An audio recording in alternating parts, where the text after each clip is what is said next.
본문은 예수님이 잡히시던 날 밤에 예수님을 몰래 뒤따라간 베드로가 자신의 정체가 탄로나자 예수님을 3번 부인하는 장면입니다. 예수님을 3번 부인한 후 닭이 울었고 예수님과 시선을 교환한 베드로는 밖으로 나가서 통곡을 하게 되죠. 한편 공회원들은 예수님에게 그리스도이고 하나님의 아들이냐고 신문을 진행합니다. 그리고 그들은 예수님을 정죄할 증거를 확보하고 신문을 종결합니다. 그들은 그들의 기득권과 종교 권력을 사수하려고 하나님의 아들 믿기를 거부하고 마침내 예수님을 죽음으로 몰아가게 되죠. 여러분, 예수님을 3번이나 부인한 베드로, 예수님께서 베드로에게 네가 나를 다굴기 전에 3번 부인할 것이다 라고 말씀하셨을 때 그가 어떻게 반응합니까? 마태복음 26장 35절을 보면 베드로가 이르되 내가 주와 함께 죽을지언정 주를 부인하지 않겠나이다 하고 모든 제자도 그와 같이 말하니라 라고 말씀합니다. 베드로는 주님과 함께 내가 죽을지언정 절대 주님을 부인하지 않겠다고 큰 소리를 칩니다. 베드로는 예수님께 그렇게 호언장담을 했을 때 자신은 자신이 한 말을 얼마든지 지킬 수 있는 사람이라고 그렇게 여겼을 것입니다. 하지만 그는 당시 종교 권력자들의 신문이 아니고 작은 여종 한 사람의 추궁도 견디지를 못합니다. 2번째, 3번째도 연거푸 부인하게 되죠. 우리는 이러한 베드로의 모습에서 우리의 모습을 발견하게 됩니다. 여러분, 베드로는요 자신의 실체를 몰랐습니다. 자신의 연약함을 몰랐다는 것입니다. 사실 그가 그렇게 큰 소리를 치지만 자신의 말조차도 제대로 지키지 못하는 연약한 사람이라는 사실, 자신이 얼마나 소망이 없고 자신이 얼마나 믿음이 없고 자신이 얼마나 신의가 없는 사람인지, 자신이 지옥에 갈 수밖에 없는 죄인이라는 사실을 아직도 몰랐다는 것입니다. 그는 분명 예수님을 처음 인격적으로 만났을 때 예수님 앞에 뭐라고 고백했습니까? 주여 나를 떠나소서 나는 죄인이로소이다. 이 고백을 했습니다. 그 말이 절대 거짓말이 아닙니다. 하나님께서 그에게 은혜를 베풀어 주셨고 자신이 죄인이라는 사실을 그 순간 그의 믿음의 눈이 열려서 깨달았던 것이죠. 그런데 여러분, 그 후로 예수님을 따르면서 베드로가 예수님의 가르침을 받고 또 예수님이 행하신 기적도 보고 또 예수님께서 제자들을 파송하신 적이 있잖아요. 그때 여러분 어땠습니까? 그들이 예수님의 이름으로 귀신도 쫓아내고 병자도 고치고 그런 수많은 이적들이 자신들을 통해서 나타나는 거예요. 그러니까 어떤 생각을 갖죠? 이렇게 우리가 처음에 분명히 예수님을 인격적으로 만났을 때는 내가 얼마나 죄인인지 깨닫습니다. 회개의 은혜로 우리가 신앙생활이 시작이 됩니다. 그런데 이렇게 신앙생활을 하면서 많은 은혜들을 경험을 해요.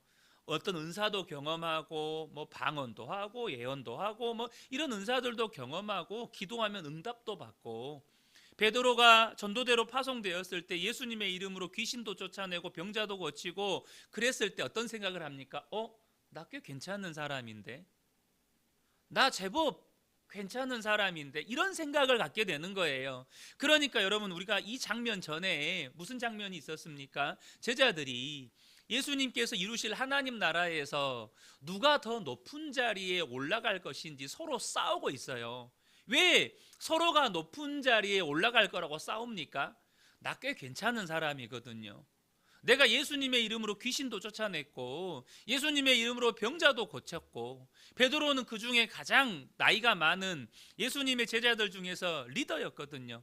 특별히 예수님께서 베드로와 야고보와 요한은 예수님께서 변화산에 데리고 가셔서 예수님께서 모세와 엘리야와 이렇게 영광 중에 변화되셔서 대화도 나누시고 그런 특별한 은혜를 경험했잖아요.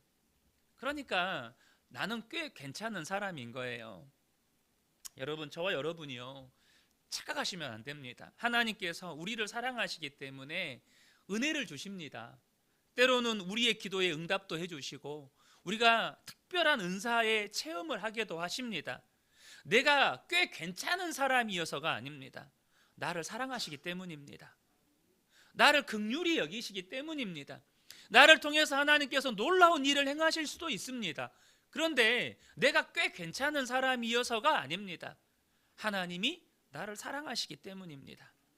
근데 베드로가 착각을 한 거예요. 그런 은혜를 막 경험하고 나니까 자기가 꽤 괜찮은 사람이고 자신의 말을 얼마든지 지킬 수 있는 그런 믿음이 있고 신의가 있는 사람이라고 스스로 생각을 한 것입니다.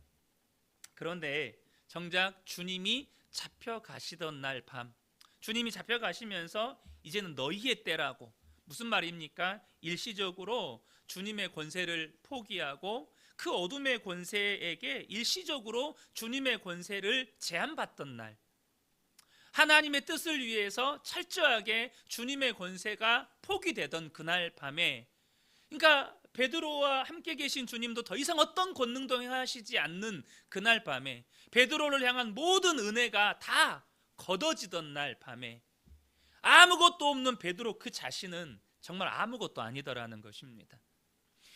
종교 권력자들의 신문이 아니에요. 작은 소녀의 추궁 하나조차도 너도 예수님과 함께 있었지 않았냐, 그 말 한마디 앞에 두려워 떨면서 예수님을 부인해버리는, 그렇게 형편없고 믿음 없고 소망 없고 지옥에 갈 수밖에 없는 그 죄인의 민낯이 그날 적나라하게 드러난 것입니다.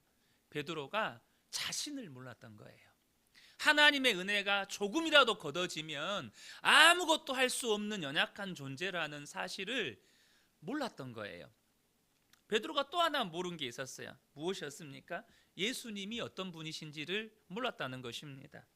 분명 베드로가요, 너희는 나를 누구라 하느냐라는 그 예수님의 질문 앞에 주는 그리스도시요 살아계신 하나님의 아들이십니다 라고 고백했지만, 하나님의 은혜가, 주님의 권세가 다 거둬지던 그날 밤에 그 순간만큼은 그 믿음이 전혀 작동하지를 못했습니다.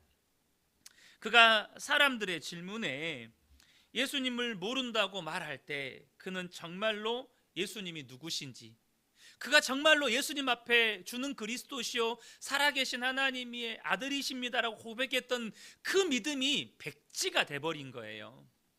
백지가 돼버린 거예요. 예수님이 무슨 일을 하실 수 있는지, 또 무엇보다도 예수님이 왜 지금 십자가에 달려 죽으셔야 하는지, 또한 예수님의 말씀대로 다시 부활하실 것이라는 사실을 그들은 전혀 알지 못했습니다. 그러니까 예수님이 십자가에서 죽으시던 날 밤에 그들은 다 도망치고 숨을 수밖에 없었던 것이죠. 그가 지금 아는 예수님은, 현재 그가 아는 예수님은 그가 원하는 메시아, 그러니까 주님께서 만드실 나라의 왕으로 등극하시고 자기들이 서로가 높은 자리에 올라가고 싶은, 그러니까 자기들이 원하는 메시아만 머릿속에 있는 거예요. 여러분, 내가 생각하는 예수님, 내가 원하는 예수님을 붙잡는 믿음은 이렇게 아무런 능력이 없습니다. 여러분, 우리도 그럴 때가 있어요. 예수님이 내가 원하는 걸 들어주셔야 돼요. 예수님이 내가 원하는 걸 이루어 주셔야 돼요. 그 예수님을 우리가 붙잡아요. 그래서 기도할 때도 계속 내가 원하는 것을 들어주실 그분 앞에 계속해서 기도를 하죠. 여러분, 저와 여러분이 기억하셔야 합니다. 내가 원하는 예수님을 붙잡고 있으면 고난 앞에서 그 믿음은 아무런 힘이 없습니다. 고난 앞에서 아무런 힘이 없어요. 왜요? 내가 원하는 걸 안 들어주시거든요. 여러분, 참 믿음이 무엇입니까? 성경이 말씀하신 그대로 예수님을 믿는 것입니다. 성경이 말씀하신 그대로 예수님. 오늘 본문의 그 베드로의 상황에서 그대로 말을 하면 예수님이 말씀하신 대로 십자가에서 고난 받으실 것이고, 예수님은 죽음을 이기시고 부활하실 것이라는 것을 그대로 믿었어야 했어요. 근데 그건 전혀 없고, 베드로가 생각하는 예수님, 하나님의 나라에서 왕으로 등극하실 것이고 나는 그 나라에서 한 자리 차지할 것이고, 그렇게 예수님을 믿고 있는 거예요. 사랑하는 성도 여러분, 저는 우리 근혜교회 모든 성도님들이 정말로 온전한 믿음의 사람들 되시기를 축복합니다. 온전한 믿음을 가지려면 먼저 내가 얼마나 소망 없는 사람인지를 바로 아셔야 합니다. 내가 얼마나 연약한 사람인지, 하나님의 은혜 없이는, 하나님이 나를 붙들어 주시지 않으면, 여러분 종교 권력자 아니에요. 소녀 한 사람의 그 추궁, 야 너도 예수님과 함께 있었잖아, 그 추궁조차도, 작은 계집종의 추궁조차도 견디지 못하는 그런 연약한 존재들이 바로 우리입니다. 우리는 정말로 예수님 없이는 지옥 불구덩이에 들어 앉아 있을 그런 사람들입니다. 여러분, 그때 저와 여러분이 정말 성경이 말씀하신 그대로의 예수님을 붙들게 되는 것입니다. 나는 꽤 괜찮은 사람이 아니고 내가 얼마나 소망 없는 사람인 줄 알면 정말 예수님이 말씀하신 그대로의 예수님을 우리가 붙들고 살게 되는 것입니다. 마치 세리가 하늘을 향해서 고개를 들지 못하고 주여 나는 죄인이로소이다, 나를 불쌍히 여겨주십시오. 여러분, 그럴 수밖에 없는 거예요. 그럴 때 우리가 주님을 붙잡을 때 거기에서 여러분 참 믿음, 주님께 의인이라고 인정받는 그 믿음이 시작이 되는 것입니다. 베드로는 예수님이 예고하신 대로 닭 울기 전에 3번 예수님을 부인합니다.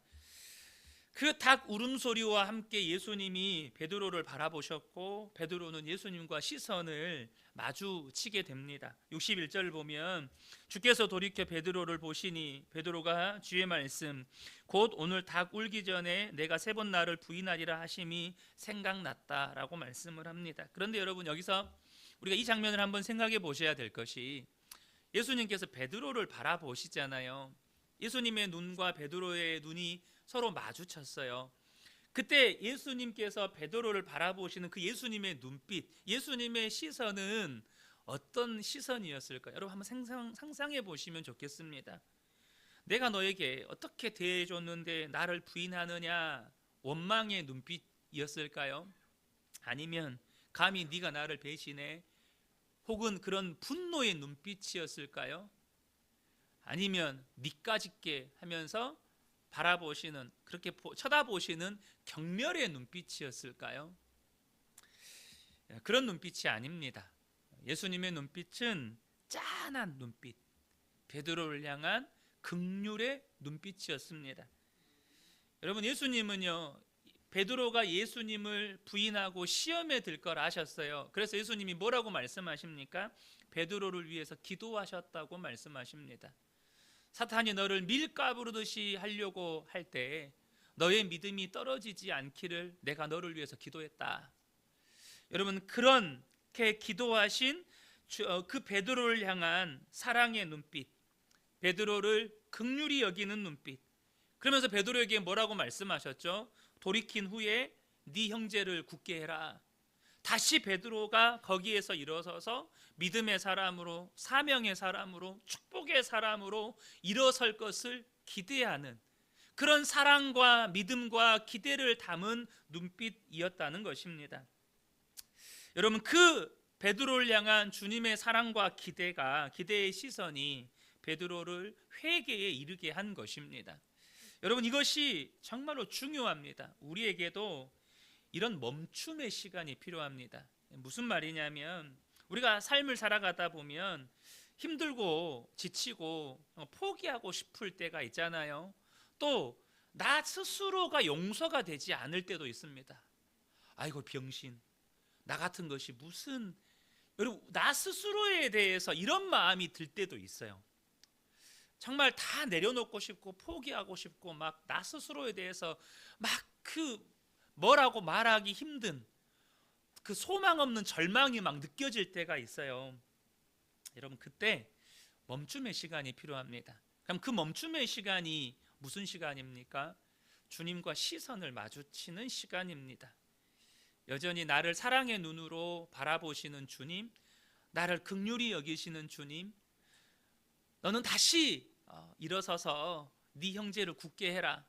그렇게 보잘것없는 나에게 기대와 소망의 눈으로, 나를 향한 어떤 축복의 눈으로 바라보시는 주님과 눈을 마주치는 시간이 필요하다는 것입니다. 그 주님을 생각하는 거예요. 잠깐 모든 것을 멈추고 그 주님을 생각하는 것입니다. 그 주님의 사랑을 묵상하는 것입니다. 여러분, 거기에서 우리가 다시 일어설 힘이 생기는 것입니다. 거기에서 그 모든 절망과 좌절을 딛고 다시 믿음으로 한 걸음을 내디딜 수 있는 힘이 생기는 거예요. 끝으로 한 가지를 더 나누기를 원하는데요.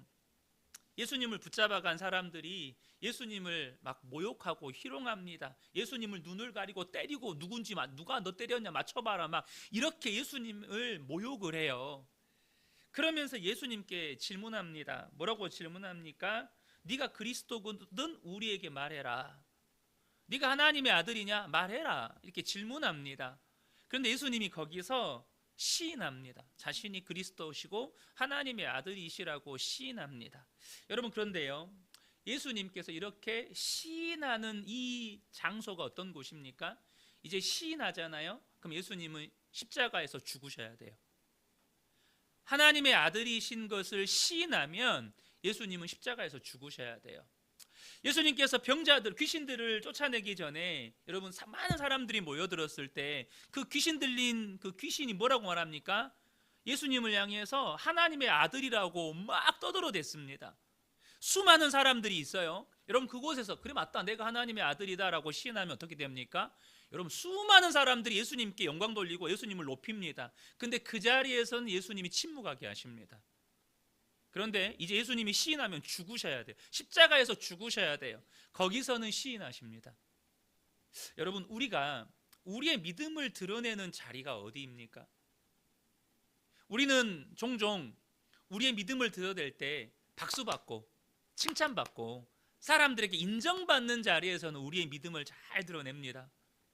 그런데 우리가 믿음을 드러내면 사람들에게 조롱당하고 사람들에게 미움받고 사람들에게 무시당하고 사람들이 오히려 내가 어떤 경제적인 손해든 인간관계의 손해든 손해볼 자리가 있습니다. 여러분, 거기에서는 어떻습니까? 예수님은 시인하면 죽으셔야 하는 자리에서, 영광 받으셔야 하는 자리에서는 자신을 드러내지 않습니다. 근데 자신이 죽으셔야 하는 자리에서 자신을 드러내십니다. 여러분, 우리의 믿음을 드러내야 할 자리가 어디일까요? 사람들에게 박수받고 영광받고 높임받아야 할 자리일까요? 아니면 내가 그 믿음을 드러낼 때 오히려 사람들에게 손가락질 당할 수 있고 손해볼 수 있고 오히려 사람들과의 인간관계가 끊어질 수도 있고, 여러분, 이런 자리일까요? 지금 내가 어느 곳에서 나의 믿음을 드러내고 있는지 이 새벽에 여러분 돌아보셨으면 좋겠습니다. 분명 주님은 우리가 영광 받을 자리에서는 그럼 믿음을 드러내지 말아야 되느냐 그 말씀을 드리는 게 아닙니다. 하나님의 뜻이 있어서 그 믿음을 드러낼 때 반드시 손해봐야 되고 손가락질 당해야 되고 미움받아야 되고, 근데 그것이 하나님의 뜻이에요.